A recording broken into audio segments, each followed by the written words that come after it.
Ice cream ice cream আর ice cream, যা গরম পড়েছে এই গরমে ছোট থেকে বড়দের মুখে শুধু একটাই কথা, আইসক্রিম আর আইসক্রিম। নমস্কার বন্ধুরা, আমি রত্না রত্না কুকিং চ্যানেলে আপনাদের সকলকে স্বাগত রইল। চলে এসেছি নতুন আর একটি রেসিপি নিয়ে। আজকে বানাবো ম্যাঙ্গো আইসক্রিম। খুবই কম ঝামেলাতে বানিয়ে ফেলুন ঘরে বসে এই ম্যাঙ্গো আইসক্রিম রেসিপিটি। তো চলুন আজকের রেসিপি শুরু করা যাক।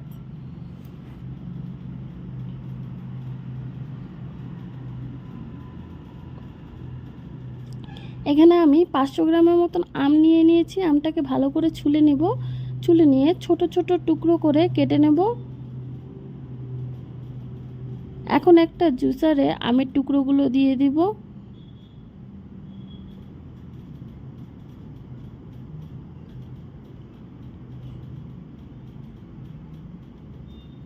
এখন এর মধ্যে পরিমাণ মতো চিনি দিয়ে দিচ্ছি, আপনারা আপনাদের মিষ্টি অনুযায়ী দিয়ে দিবেন।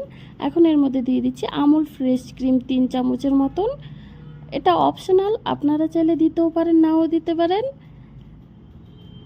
এখন এর মধ্যে দিয়ে দিচ্ছি 300 গ্রামের মতন দুধ। মনে রাখবেন ব্যাটারটা একটু ঘন তৈরি করতে হবে। এখন একটা মাটির পাত্রে ব্যাটারটা ঢেলে নিচ্ছি। ঠিক এরকম ঘন করতে হবে। এখন এর মধ্যে কিছু কেটে রাখা উপরে ড্রাই ফ্রুট দিয়ে দিচ্ছি। আপনারা এখানে যেটা ইচ্ছে সেটা দিতে পারবেন।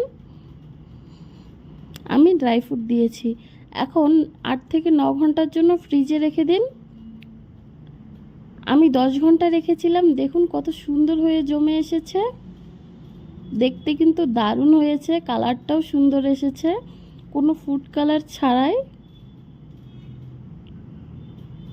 আইসক্রিমটি খেতে কিন্তু দারুণ হয়েছিল। আপনারা যদি একবার বানিয়ে খান তাহলে বারবার খেতে ইচ্ছে করবে। খুবই অল্প ঝামেলাতে ঘরে বসেই বানিয়ে ফেলুন এই আইসক্রিম রেসিপিটি। আপনাদের যদি ভালো লাগে থাকে তাহলে like, comment, share and follow অবশ্যই করবেন। দেখা হচ্ছে নতুন আরেকটি রেসিপি নিয়ে।